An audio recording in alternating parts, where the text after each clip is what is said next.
Hi, ഞങ്ങൾ സിനിമയുടെ സെറ്റിലാണ്. നിങ്ങളൊന്നും വിചാരിക്കില്ല, തൊപ്പിയൊക്കെ ഊരി വെച്ചേക്കാം കേട്ടോ. എല്ലാവർക്കും സുഖല്ലേ? അപ്പം ഞങ്ങൾ രണ്ടിലെയും പാട്ടുമായി ഇതാ വരുന്നു. ഓക്കെ.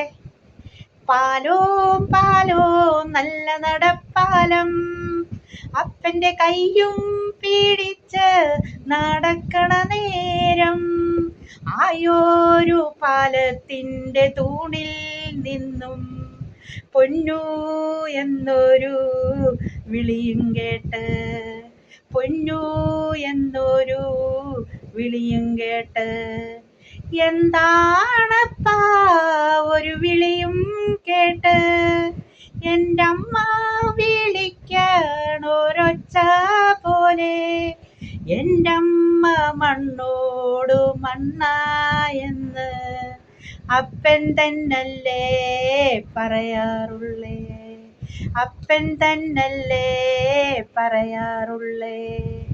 ആയ കഥ കേട്ട് കരയരുതേ പൊന്നു, ആയ കഥ ഞാൻ ചൊല്ലിത്തരാം. ആയ കഥ കേട്ട് കരയരുതേ പൊന്നു, ആയ കഥ ഞാൻ ചൊല്ലിത്തരാം. അന്നൊരു വറുതി മാസം, ബാക്കി നിങ്ങൾ ഊഹിച്ചോ.